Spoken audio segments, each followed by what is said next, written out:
I think so. Blog Talk Radio.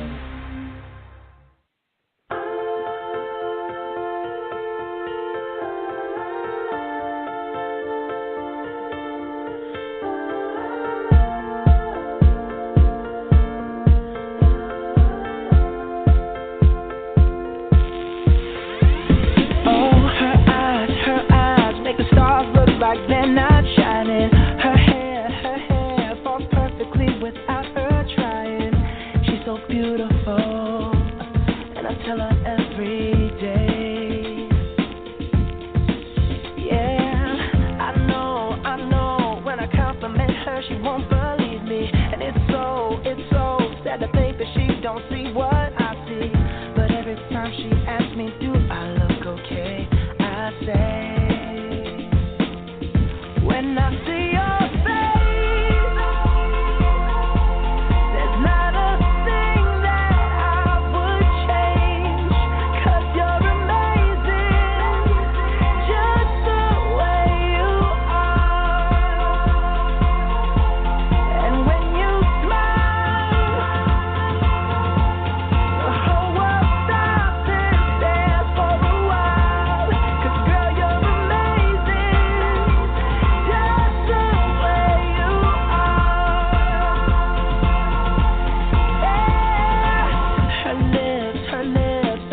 Them all day if she'd let me. Her laugh, she hates but I think it's so sexy. She's so beautiful, and I tell her every day. Oh, you know, I never ask you to change. If perfect's what you're searching for, then just stay the same. So don't even bother asking if you look okay. You know I'll say.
Good evening, ladies and gentlemen. This is Off the Chain. I am your host, Yvonne Mason. I apologize for that screw up, not with the song, but with it being such a bad song, because that's a very important song to me. It was one of my granddaughter's favorites. All of you all who have been with the show remember that I've talked about my granddaughter Ramonda and the fact that we lost her 2 years ago this month. We have a video of her singing that song, and she changed the words to say, just the way I am. I am amazing just the way I am. And she didn't always feel that way, ladies and gentlemen, because she was a very sick little girl. She had asthma from which she died from when she was 13 years old. And the thing is, there are 15,000 children a year under the age of 15 that die from an asthma attack. And along with the asthma, she had psoriasis, dermatitis, and other host of skin diseases. And she was bullied in school, and she was teased in school. And there was a young man who was a wonderful country star by the name of Brantley Gilbert who helped her feel beautiful just the way she was. And when he met her and he drew her into his circle in his arms and he had his picture made with her, that changed her life forever. And not too long after that is when she lost her fight with asthma. So this is our first year anniversary month. It is the last night of the month that we are celebrating the anniversary, and it's only appropriate that I play Just the Way You Are for Ramonda and for all of you out there who don't feel that you are beautiful just the way you are, because you are. Because my guest tonight is someone who I hold very dear in my heart. She knows it. I've told her 100 times, and when people attack her, they attack me, and I attack them in turn, because this woman is amazing. This woman has more courage, more stamina, more love, more determination, more feminism than most women that I know. I am honored and I am proud and I am humbled that not only is she here tonight, but even though I've never met her, I call her friend, and she is very special to me. Her name is Melissa Green, and she is your typical homeschooling mom of 6 children. She enjoys theology, politics, self-sufficiency, and other rabble-rousing merrymaking. The woman's got a wicked sense of humor. She's always up for a new adventure, whether it's having another baby, learning how to make something that could easily be bought in the store just because she can, building a bookshelf or a patio, or commenting on a controversial post. To Melissa, life is her oyster, and it's more than teeming with pearls, because when you see the picture of her children, those are her pearls. So, because all of y'all listen to this show, yes, you are. Because all of y'all listen to this show, come on, jump in. Because all of y'all listen to this show, this is a very special show tonight. Like I said, it's the last show of the anniversary show. It has my beautiful friend Melissa, who I could not be more honored to share it with. So we're just going to jump into it. My beautiful friend, jump right in. Oh, I'm sorry, I missed all that. It just suddenly went out. Did you ask me a question? I'm sorry. I said jump right in. I don't know what's going on with Blog Talk tonight. It's being ugly for some reason, but just jump right in and welcome to the show. Oh, and I'm thank you. I'm glad to be here. When you and I first started talking all those many moons ago, and we on Facebook, you were homeschooling your children just like you do now. You were making food from scratch, ladies and gentlemen. This woman, I don't know where she gets the energy. She makes tortillas from scratch. She makes salsa from scratch. When do you sleep? Well, I have a lot of help. You have to remember my oldest is 19 years old, so it's and he's still home for a little while longer. So I have a lot more time than a lot of people, mostly because I get to stay home. So not a lot of women get to do that. And if I didn't do it, I'd probably be very bored. Yeah, you would. You would be extremely bored. Before we talk about the children and all the many facets of your life and some things that are near and dear to your heart, I just want to step back in time and ask you, as a little girl growing up, was this your dream to have a house full of beautiful children, an amazing, understanding husband, and to live your life like you wanted to live it? Or did you actually have another dream that you detoured from? That one's a hard one to answer. When I was real young, I was playing a game called MASH. We've all played that game. And, how many kids are you going to have? Like 6,000. And I don't even remember how to play it. And I remember we were talking with my friends, and my friends said, well, how many kids do you really want? And they were saying like 2 and 4, and I didn't have an answer. I just kind of went, well, I don't know, as many as my body will have, I guess. And the response was, oh, that's horrible.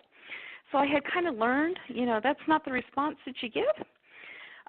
So I think I didn't really set a number.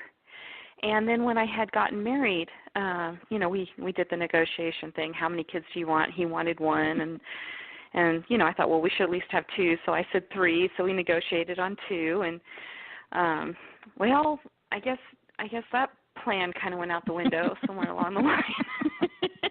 We had a lot more, so and now we're very happy. So it's kind of hard to answer that question because my grandmother was one of 7, and she came from one of 7, and my grandmother she's a big part of my life. I spent a good deal of time with my grandmother, so a lot of the things that she valued became things that I valued. And so the idea that you would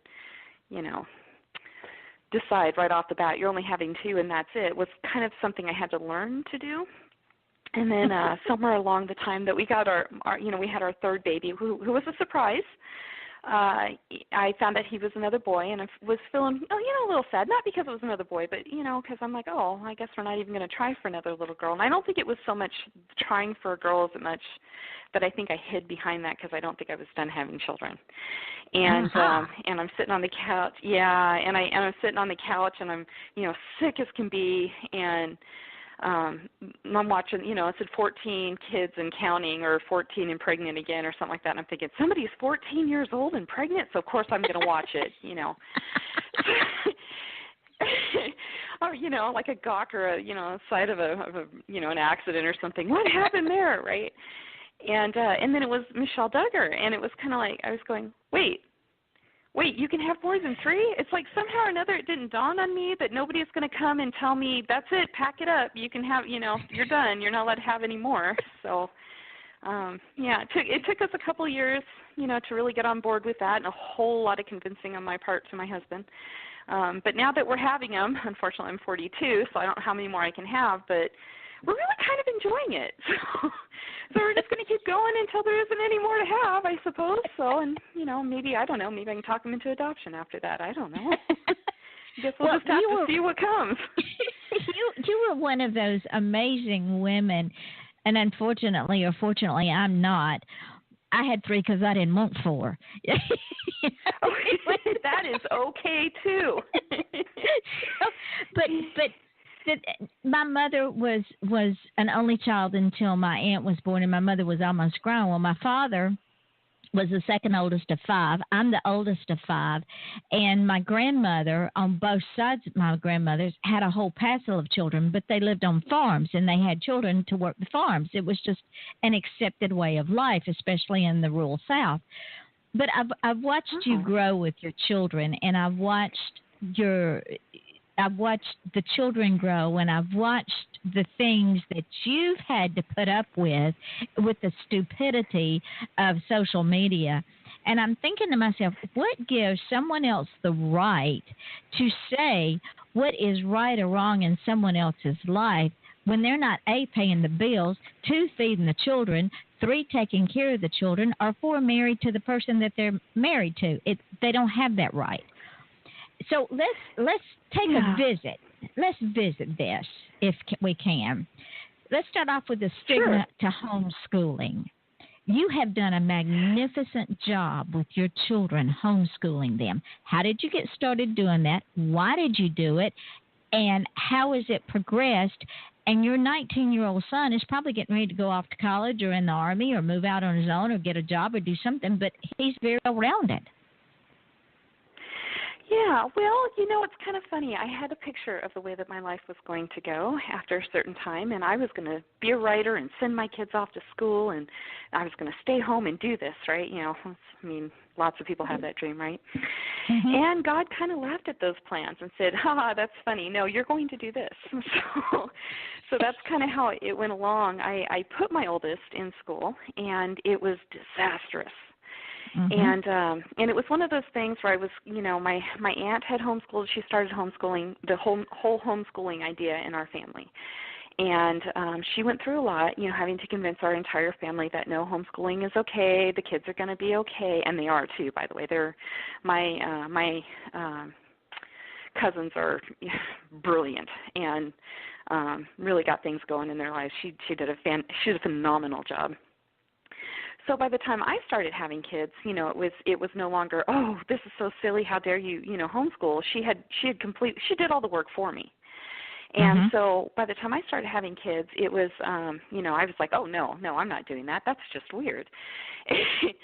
And my family's like, no, you have to homeschool. This is the way to do it. You got to homeschool. So I had the opposite of what a lot of homeschoolers have, where they're having to convince everybody, that it's okay, that they're not going to screw their kids up. And I was trying to convince my family, no, my kids are not going to get screwed up if I send them to school. So, so it was a little weird the way that had worked out. But I did. I sent them to school, and it was utterly disastrous. I had never understood just how biased we have become against boys, especially younger boys.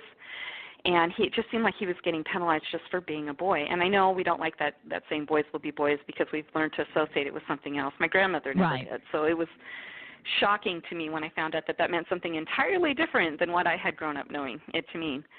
But here's my boy who's got the same personality type that I do, and he's doing his best to do school, but it's just really boring for him, but he's doing the best he can, and he's not sitting still enough. And so he's suddenly this bright kid who was learning to read, and he was learning to write, and he was just brilliant and excited for, the things that he learned. I put him in school, and suddenly he doesn't want to add 2 plus 2. Mm-hmm. He's in trouble with the teacher. There's a girl that's bullying him, yet he's the one getting threatened to be suspended. And so I didn't want to homeschool, but I ended up not knowing what else to do. We had pulled him out, put him in a charter school. We tried that, but then as I'm doing it, I'm not really liking it. I'm like, well, why do we have to do 50 problems? He got it in 10. I don't understand why. I mean, he's in 2nd grade. What's the deal with this? Yeah, really. And so I was talking to my sister who had, decided she was going to homeschool her kids, and I'm telling her my problems. And well, I don't understand why it's got to be this way, and I don't understand why it's got to be that way. And it just seems like, keep in mind I did teach him quite a bit before. He didn't go to kindergarten. I taught him, kindergarten and then sent him in. And so she kept going, oh, well, it sounds to me like what you want to do is homeschool. And I'm like, no, that's too hard. I don't know what I'm doing.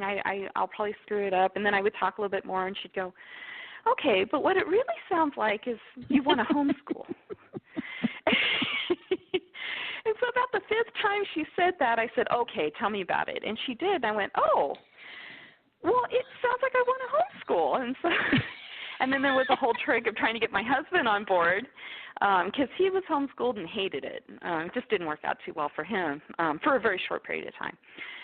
He preferred to be back in school, but I don't know. I didn't do that very gracefully. I'll tell you that. We were geographically separated because of his work, and so he said, "No, you'll put him in school." And I was so mad. I don't recommend. This is not the way to do it. Okay, this is absolutely not the way to do it. Okay, but I got so mad. I didn't feel like he was listening to me, so I hung up the phone. He called me back, and I said, "Listen, if you want them in school, I guess you're going to have to figure a way to come down here and take them every day because I'm not gonna." Not the way to do it. But he said, okay, fine. If you want to homeschool, that's fine. Just do it. And I don't know at that time if he was, saying, okay, fine, you won, or I'll just sit back here and watch you screw him up for a year. I don't really know what was going through his mind. But, he gave me a lot more grace than I deserved at the time, I'll tell you that. And I don't know. I started on this journey, and it wasn't very easy in the beginning. I had to learn that homeschooling is an entirely different beast than public schooling and even in private school. The way we do things is, somebody used the word organic. I guess that's a pretty good word to use. So, it just kind of went like that, and then a couple of years later, right when we're into it, my oldest one says, I think I'd like to go to school, and my heart sunk because he said it right in front of my husband, right? And this whole time I'm like this propaganda machine, right? I'm telling him, oh, look at all these things that we would have to be afraid, because I didn't want him to tell me to put him back in school, so I'm feeding my husband left and right all this propaganda, and then here comes my son telling me he wants to go to public school, and I'm like, oh, okay. So we're talking, and I go, okay, well, why do you want to go to public school? Turns out he just thought he would have more time with his friends, but he was a little too old for that. So he wouldn't have had the recesses he thought that he would have. And once I said that, he's like, oh, I won't? I said, well, no, you'll be sitting in school. And I go, and then you got to make sure to get up at, 7. And as soon as I said you had to be up at 7, that was it. He's like, no, forget it. I'll stay home. That was it. And I just kind of looked over at my husband like, go ahead. Yes.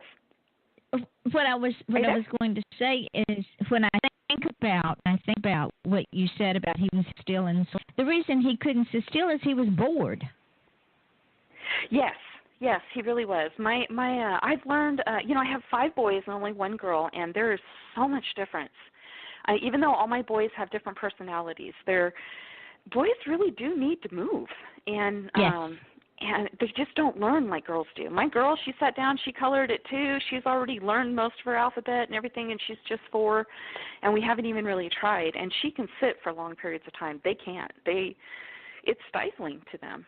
And I don't know. I just don't like the idea of taking their boyhood from them. I think they need that. And they need the ability to be able to express themselves without fear of retribution. And we are doing our children an injustice. Yes, they need discipline. We all need discipline. Yes, they need to be rules. But when you tell a little boy, hey, you can't be a boy, you can't do boy things because you're being disruptive, I have a problem with that. Yeah, me too. I have a big. Now, it's not that they can't learn to be polite, and I always have to explain that. No, I don't let my kids run around. I don't let them be mean. I don't let them be monsters. But there are things that, are generally speaking, I'm sure there's some boys that are different, obviously, but I think for the most part, boys really, they're just boys, just like girls are girls, and I don't think it's wrong to let them be boys, and I don't think it's wrong to let my girl be a girl. And it's funny because there's a lot of crossover. My girl, she's got, she's got her own little sword, and her, she runs around, she plays with the boys' Legos and their little Spider-Man action figures and what have you, but she does spend a lot of time just, being what you would think a girl would be like. Same with my boys. My boys run around. They're cuddly with their, their baby, and they love their sister. And oh, God bless their heart. If she wants to play dress up, they'll play dress up with her. They'll play tea party with her. Because they love her so much. But so there's a little bit of crossover, and they are like that. But no, there's nothing. Boys. And there's nothing wrong with any of that. You know what it does is it teaches that child to be a well-rounded child. Yeah, and it's funny too because I started out painting my boys' nails. I was like, okay, they want to paint their nails when I painted them. I'm okay. I'll paint your nails. I mean, what's the harm in that? Exactly, no harm in it. Yeah, that's something my grandmother had taught me to do. It was just me and my sister, and then she had 2 girls. My grandmother had 2 girls, and so there wasn't a lot of boys, but we did have a cousin who was a boy, and he'd come over and see us painting our nails, and I'd be like, oh, no, you don't paint your nails, you're a boy. And she's like, no, I'll paint his nails, it's fine, he's young. See? You had a wonderful grandmother. She was so way before her time. Yeah. Yes and no. Yeah, she stayed home too, and she's one of those people who is just absolutely wonderful, and then also could really just let you have it. So, talk about well-rounded, right? Yeah.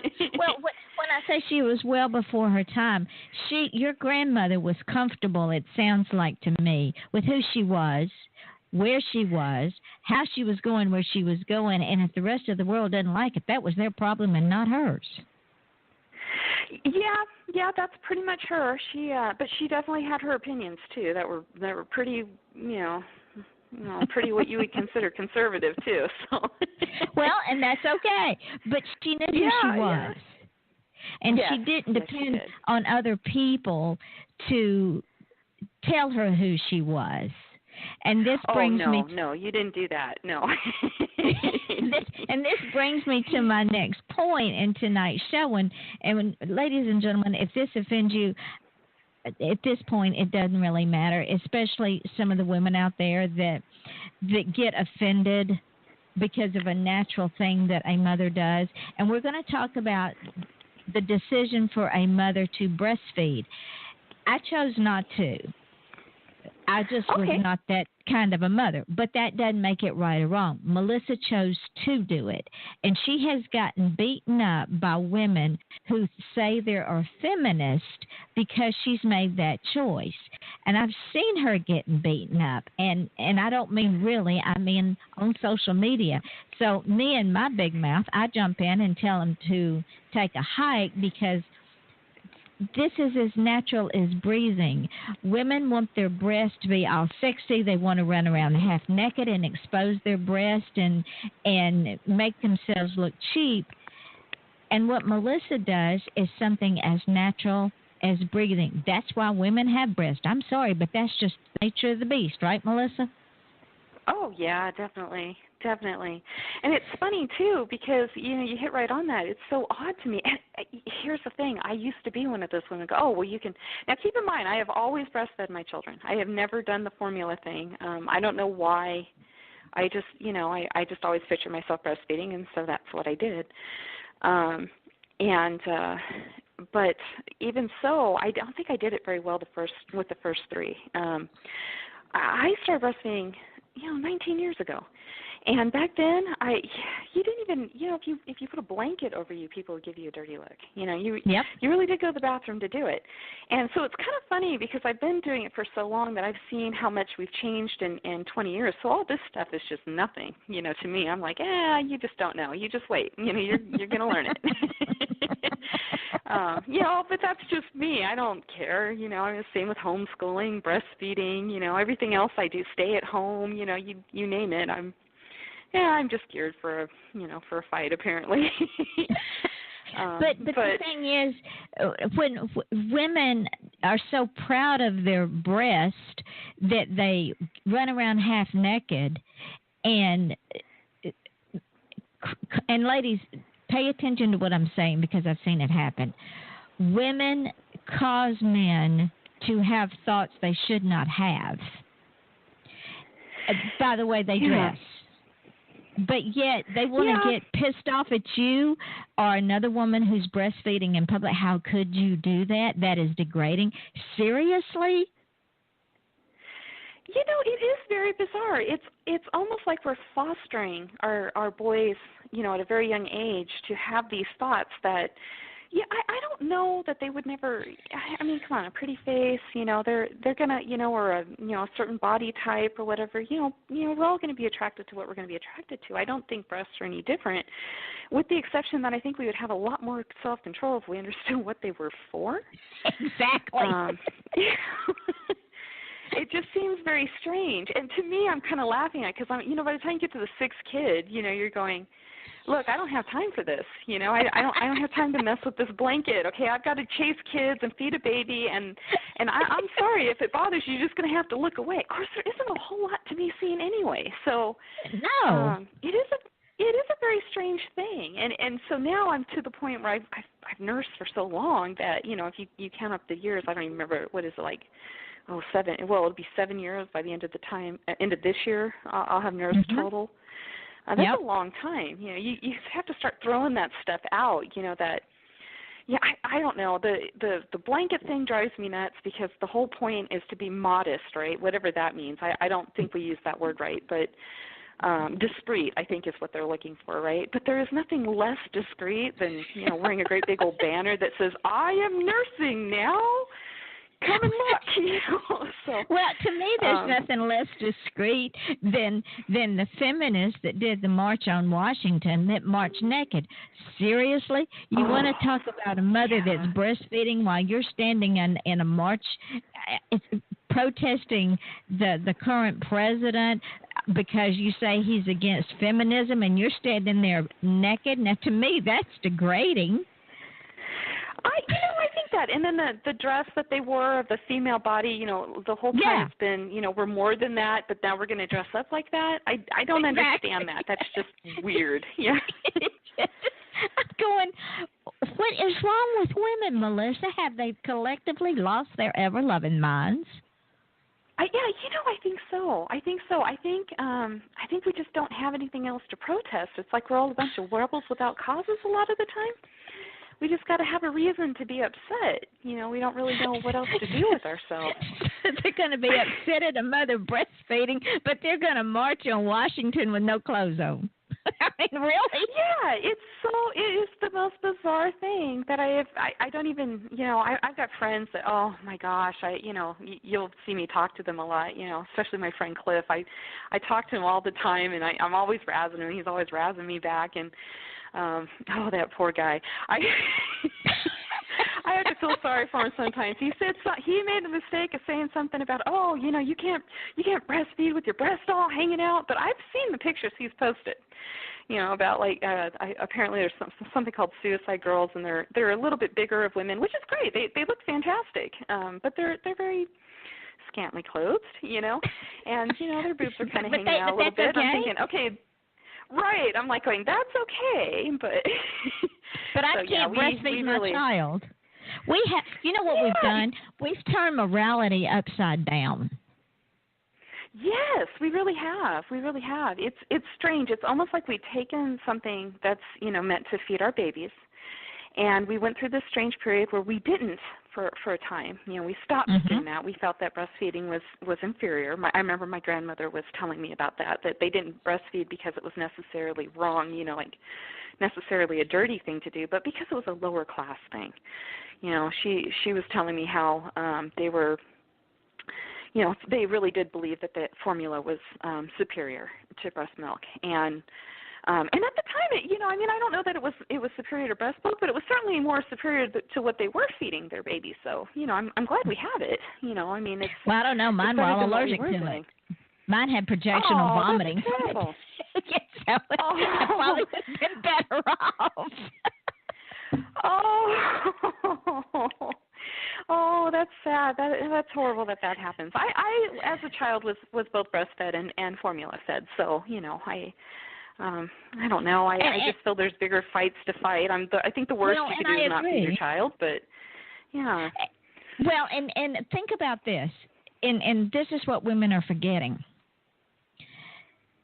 Women have breastfed their babies for centuries, and it was necessary because that was the only way the children were going to get fed because they didn't have formula. And every female animal feeds their babies from the breast. Yes. It's very and natural. My favorite, it is. And then there's, I got to admit, this is where I'm going to sound like a jerk here towards my, my fellow Christian brethren. I love my fellow Christian brethren, and I see eye to eye on everything, and there's a lot in there that feel the same way I do about breastfeeding. But then there's some that, for some strange reason, they think of breastfeeding as something terrible. Like, that's just immodest, And Why? I'm sitting in there, they start. Well, I don't know. When I, me, I'm like a dog with a bone. Okay, if you tell me something like that, okay, I'm going to come after you with all I got, right? I'm going to say, okay, well, let's get to the bottom of this. Let's turn this shiny coin over and over until we get to, so we figure out why it shines, right? Exactly. And so I've kind of gotten to the point where I think it has more to do with their ideas of growing. It's really hard to grow up with a certain idea and then come to find out that your idea may not be the right one. And I think that's a lot of what's going on is that we have this good Christian upbringing. We don't wear things like that because that's not Christian. Only to come, we don't breastfeed in public because that's not Christian. That might show a breast, And then you start taking them to the Bible and you take them to like lamb. Right, you take them. They're like, well, the Song of Solomon, right? I mean, that's the biggest one, right? The Song of Solomon, right?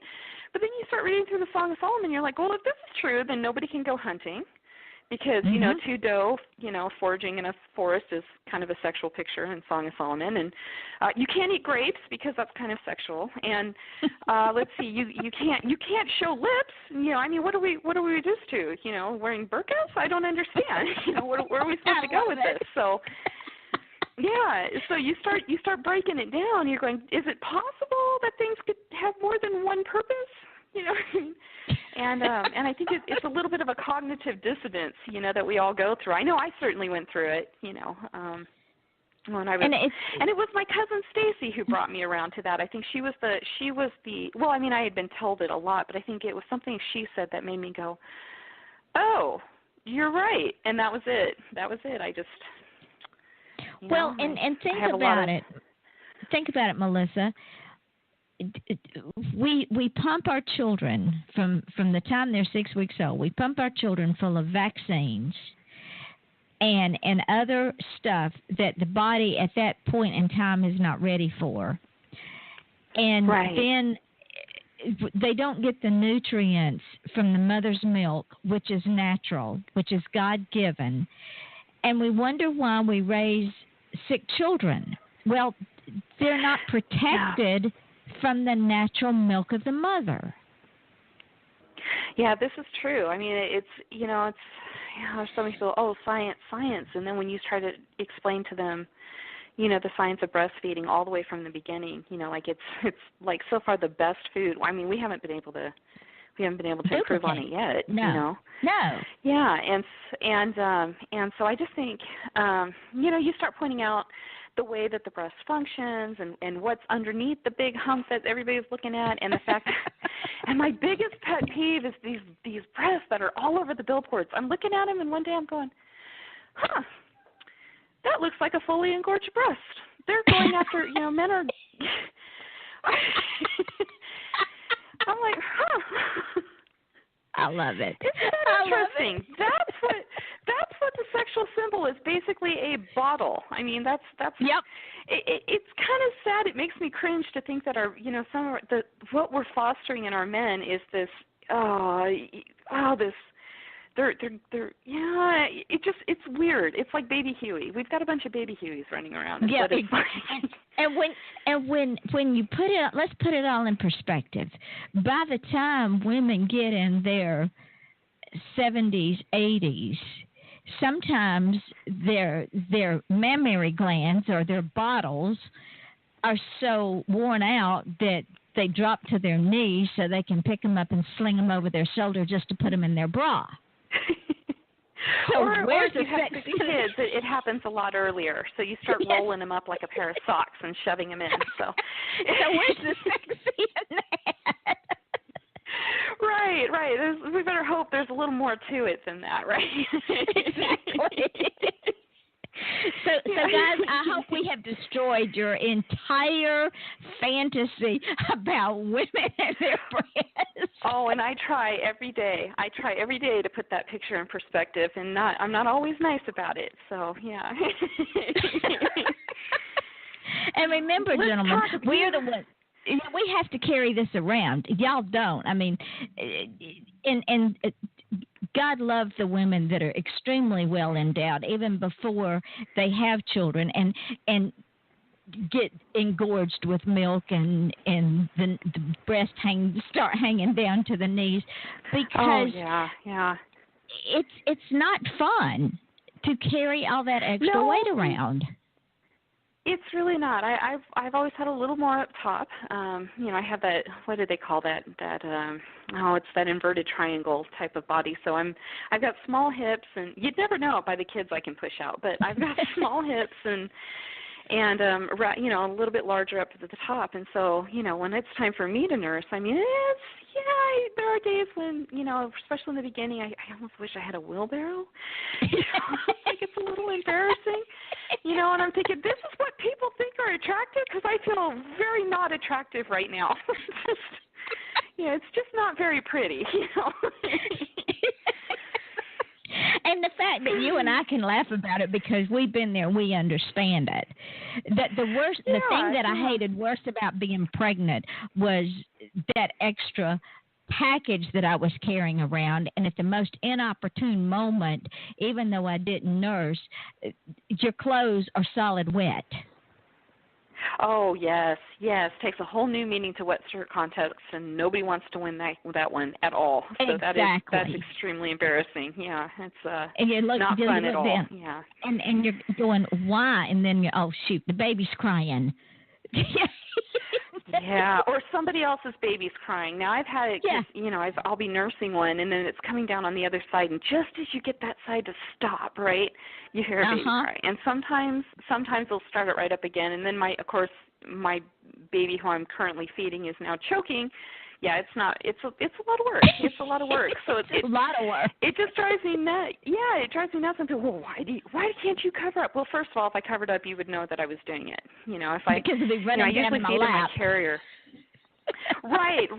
Yeah, and besides that, it's hot under there. It's a lot of work. You can't see what you're doing. It's when you're first starting out, they don't just come out knowing how to do it. There's a lot of you're trying to nurse a baby who doesn't know what they're doing, and you can't make them learn how to do it. It's always, I've had 6, I go through this every baby. It's not particularly easy to do it, and then you can't see what you're doing under that blanket, and then it's just really hot, and then the baby's pulling off, and it's like, why can't you, or worse yet, why can't you pump? Well, because we're meant to feed every 2 to 4 hours, and if I miss the feeding, my body goes, oh, we don't need that feeding anymore. Then my baby starves. I mean, it's exactly. It's a lot of work. I don't think we're at that stage where we've learned enough compassion to see what women who are trying to do the very best for their babies can do. Which is to nurse. Not all women can do that. Let's face it. Okay, I have some friends who may have really wanted to, and they did. They really wanted to nurse, but they had that polycystic, whatever that is, and I didn't realize how it affected everything, and it made it very difficult for them to breastfeed, so they just couldn't. They couldn't produce enough milk. And then so they felt like they were, and they felt like they were failing they felt like their a child. failure. Yeah, and they weren't. Yeah, no, because hey, look, formula's come a long way. Do I think it's? Well, I don't know. Here's where I stand on the whole formula and breastfeeding thing. I think if it wasn't so taboo and we didn't make it so difficult for women to do it, and it was just something we saw all the time, I think we might have more women doing it. But then I don't really know. I mean, historically, one of the reasons we stopped is we just felt, women did feel, very tied down for a short period of time. But then again, I'm looking at the fact that we have carriers now, and so I'm wondering if we had more help, if we knew what we were doing, I didn't know. I mean, it took me 6 months with my first one to figure out how to do it, and just as I got to figuring it out, and we had just finally gotten into it, it was smooth sailing. Back then, you didn't nurse that long, so I got the 6 months. Well, when are you going to wean? Wait, what? I just learned how to do this. I'm like, I think I'm going to go a little longer, and then it was a fight back then to go for even a year. It was like, why are you nursing so long at a year? Now we think a year nothing. Now it's like, oh, you nursed for 2. That's something that's really strange, but. Back then it was really something, and I just had to keep going back. I had really good doctors at the time that were, he was also very small. He was 4 pounds 15 ounces, and here I am really big, and we know where all that pregnancy weight went for that pregnancy, but trying to figure out how to get all of that into this itty bitty little hole was really hard. It was a real struggle, and so. It was nothing but struggles, during the first time. So I totally understand. But then again, you fast forward and it seems like the cure is to hit back twice as hard, which I don't necessarily know that that's the best. I mean, it's not that I don't, I'm usually very sarcastic, and a lot of things I say come across a lot harder online than I really mean them to be, but it has a lot to do, depending on who I talk to. If I was in a chat room and some. My thought process is, if a woman makes that choice, because you and I know what they say, well, it's a woman's body if she wants to have an abortion. Okay, let's take that same statement and say, if we're going to put it in that context, and we both feel the same way about that, then let's put this in the same context. It's a woman's body. If she chooses to feed her baby the natural way, leave her the hell alone. You'd think that. But it's this whole idea that we are somehow bothering somebody else. Like I said, there's a certain amount of perversion that's going along in our society that I've kind of been really paying attention to. I was in this one chat room. It wasn't a chat room. It was an article, and I don't even think there are chat rooms anymore. But they're an article, and there's comment sections at the bottom, and there's this guy named Old Tom, and he was just saying how, oh, you don't care about other people, you only care about yourself, right? Then he goes on to tell me about how he went on. He was at a neighbor's house, or he was at a friend's house, and they invited him for dinner. And all they served him was asparagus, and how he thought that those people were so rude to bring him into his house, or into their house, and only give them asparagus for dinner. And I'm sitting here going, now, wait a minute. You went into somebody else's house, and you're going to tell them how they're going to run their household and how they're going to treat people. but you don't want to be in public with somebody and have somebody else say the same thing to you when they're not in your house. I don't understand that. It's not like I went into his house and nursed him. If I'm going to nurse him, you're just going to have to – I would never do that. Yeah, I wouldn't do that. I just don't. But in public, oh, yeah, because I'm allowed to be there, so I'm going to be there. The irony here, of course, is that all this trouble I get myself into online, and I walk around nursing my babies all day long. I have them in the carrier, and I don't cover up. I don't even try to cover up, but nobody ever knows this. And it's the strangest thing to me. I'll be walking around like the last time we were at Lowe's, and I'm just feeding the baby, not thinking anything of it, just feeding it. This woman says, "Oh, I love babies." She comes and she peers over the top of the carrier to where my baby is nursing. And she's just talking, and finally to the baby, who's just kind of looking at him and cooing back at her and going right back on to nursing. And I'm just like, okay. And then she goes, "Oh, he's so cute. You should see him." And I go, "Okay, well, he is nursing right now." And she goes, "Oh, I didn't even know," which kind of makes me wonder. You know how they say that women are doing it as an exhibitionist? Is it possible that the people who are making the biggest deals out of it are the exhibitionists? Probably. That's a good point. Yeah, it seems to me they're doing it for a lot of attention where, normally, it's, I don't know. I suspect there are some women out there that are, look at me, I'm nursing and, and what have you, which I don't know is necessarily bad. Yeah, but I don't know it's necessarily, a bad thing. I think we need to deal with the fact that that's what breasts are for. But with that being said, I think most mothers just want to feed their babies. They're just trying to comfort their baby. They're just trying to feed their baby just like any other mother. The only difference is that, mothers who bottle feed don't have to hide the bottle under a blanket. Exactly. Although they didn't. I don't know. Sometimes in certain circles, I think that they feel that they have to. How dare you bottle feed? And I think about my friends, who had problems, and I just don't think that's very fair either. No, it isn't. It just seems like we could be doing a whole lot better, to try to. Well, let's put it in perspective, Melissa. Yeah, let's put this in perspective. When a new mother has a baby, it's hard enough making that adjustment physically. But then you got to deal emotionally and mentally, and to have all this other crap piled on top of a new mother, to me, is crude, rude, ill-mannered, and sociably unacceptable. If you cannot be part of the solution, don't be the problem. Yes, and then on top of that, you start thinking about, well, we don't have a society if we don't keep having children. Exactly. We don't have a future. It's so bizarre to me. No, and it seems very bizarre to me that the preference would go to the people who don't like children. And again, I'm not saying that it's okay to let your kids run hog wild. I can't stand that. Okay, I'm probably more lenient than a lot of people are where kids are concerned. But I mean, if a parent is on the phone and they're typing and they're talking really loud to their friend and not caring that their child is terrorizing another child or really harassing, which my kids have gone through that, where parents have not cared that their kids have just utterly tore my children to parts, which I don't really like. But and then Mother Bear comes out. Boy, that's not fun. But I understand that. Right. It's like no, I draw the line when my child starts getting hurt like that. Okay. And I'm not for that. I'm not saying that. But I mean, you see parents and maybe they don't know what to do. Okay, like their baby is crying, but you see them trying to do something. They just don't know what to do. Mm-hmm. It seems to me there's a lot of people out there who, well, if your child is going to cry like that, you should take them out. And maybe that would be the better thing to do, is to maybe remove the child from the situation because maybe they're overwhelmed.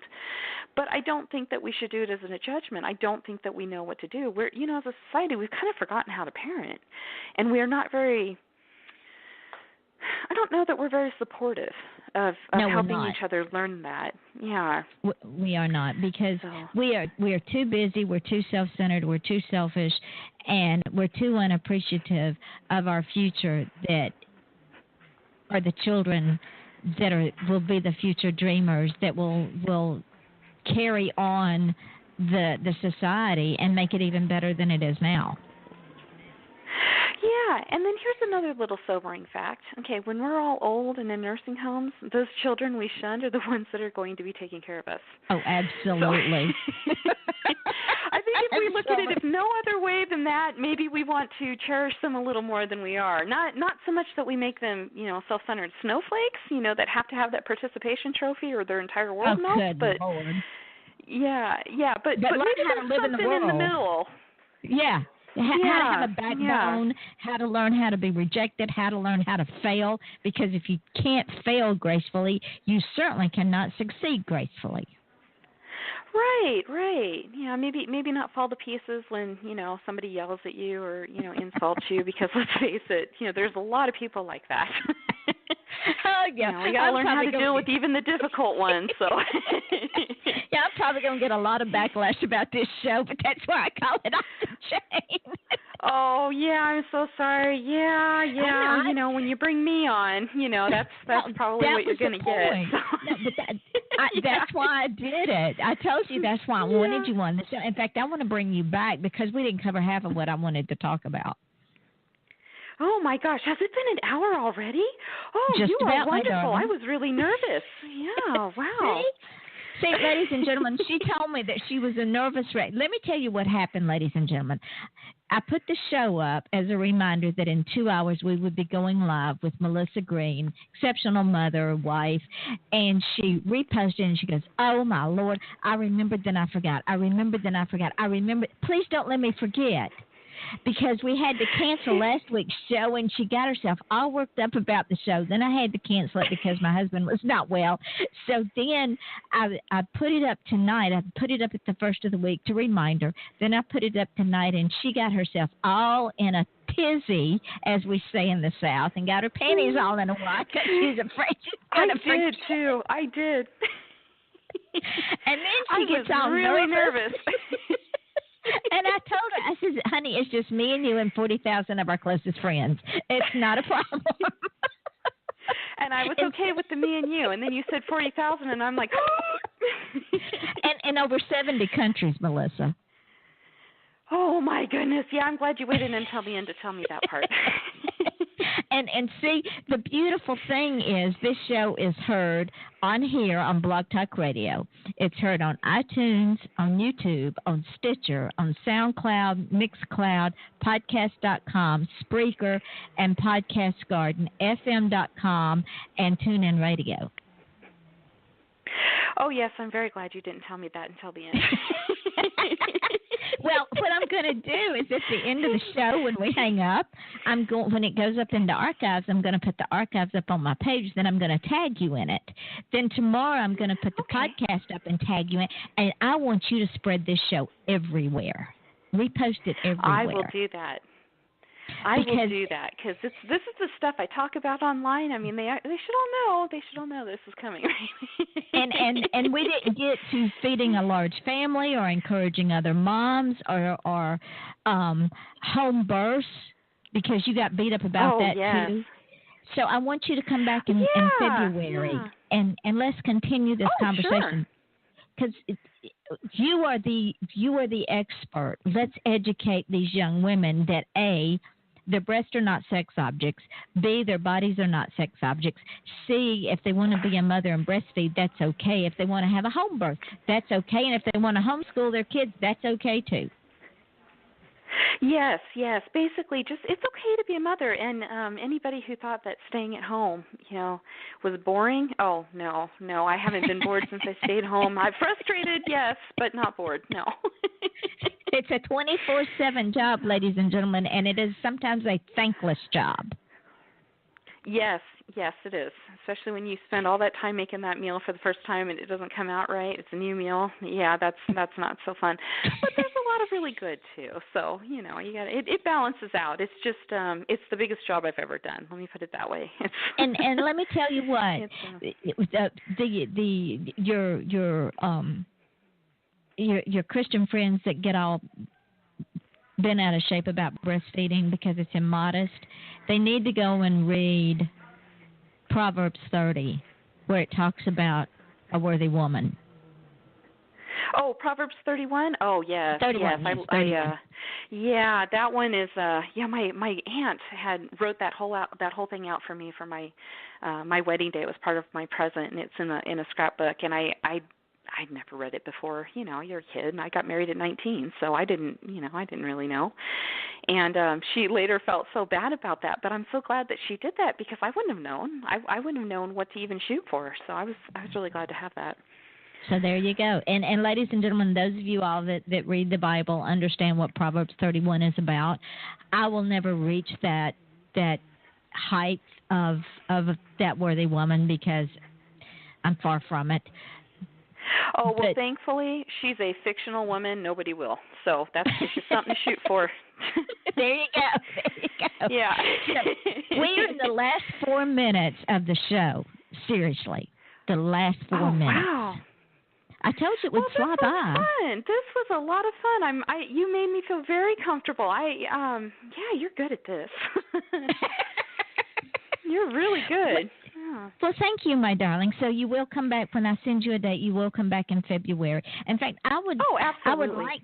I want to have you as a regular because there's so much more that we have not covered, and I think it's time that we stand together as women, as mothers, as wives, who are secure in who we are, where we are, and how we're going to get there.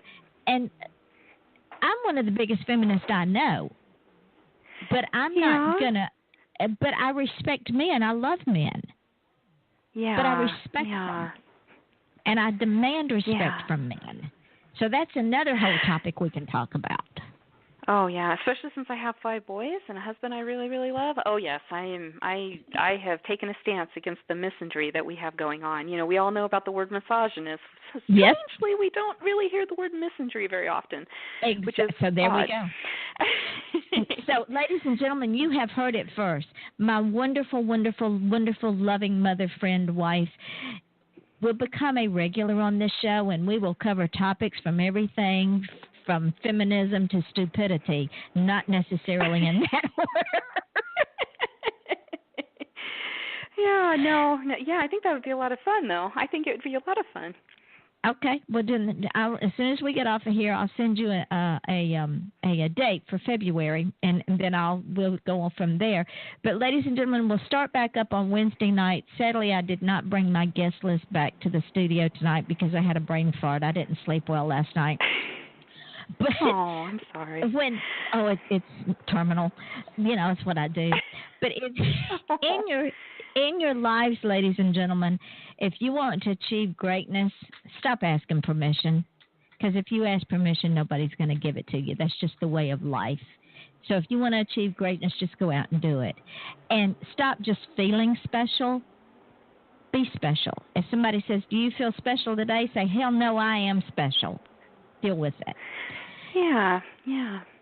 And another thing that I agree. say at the end of this, see, even Melissa agrees. She's going to tell her kids that. Another thing I say at the end of the show is your smile is your logo, ladies and gentlemen. Your personality is your business card. How you leave others feeling after having had an experience with you, ladies and gentlemen, that is indeed your trademark. So when you see a nursing mother out there, you walk up to her and you say, "God bless you," or "I am proud of you." Do not denigrate her because she is taking care of her child. Melissa, my darling, thank you so much for being on the show tonight. You don't know how much I appreciate it because you are one busy lady. Thank you for having me. Oh, well, yeah, but you know, if you're not busy, what are you going to do? You know, that's just boring. It has been a wonderful hour, and I can't wait to do it again. So, ladies and gentlemen, join us next Wednesday night when we start a new month, the month of August. We start on our 2nd year in this show of Off the Chain. So with that being said, I am your host, Yvonne Mason, with my wonderful friend, Melissa Green, who I love with all of my heart, and I am so grateful that she is in my life. Friend her on Facebook. I'm telling you, she's amazing. How she does it, I don't know, but she is an absolute amazing woman. So with that so being be forewarned, I am really into politics. I really like politics. So until Wednesday night, ladies and gentlemen, I am your host, Yvonne Mason, on Off the Chain with my guest, Melissa Green, and we say good night. Hang on just for a second. Okay, Melissa, we're off the air now, but everything we say will go up in the archive show. But I did want to remind you again that once this goes up in the archives, I'm going to tag you in it. I want you to spread it everywhere, honey. This is your platform. Oh, that's not a problem. I can do that. And then tomorrow when I put the 5 podcast up, spread it everywhere. This is your platform. This is my gift to you, my friend. Oh, that's so sweet. Thank you so much. You are welcome. And I can't wait to do this again. I had a really good time. I was really sweating it, I got to tell you. You know, I am an introvert more than people want to think that I am. And, yeah, that was that. But, you know, if you don't ever get outside your comfort zone, you never get to do anything fun. So Exactly. And you were a pro. You didn't sound like you were nervous. Oh, well, that's at all. only because I was on with you. I think if I had been on with somebody else, I think I would have been a whole lot more nervous. I think I would have clammed up a whole lot worse. But it's what we do here. We just make people feel at home like they're sitting in front of the fire with me, and we're just having a nice little chat. Yeah, it was a lot of fun. Good. Well, I'm going to let you get back to your family because I know that this is your wind down time at night. And again, thank you, my darling friend, for spending an hour with me. I appreciate it so much. Oh, it was my pleasure. Truly, it was. It really was. It was a lot of fun. I'm beside myself at how much fun it actually was. It's kind of your euphoric feeling, I guess. Yeah, I think you may have created a monster. I don't know. Okay, I like monsters. They're fun.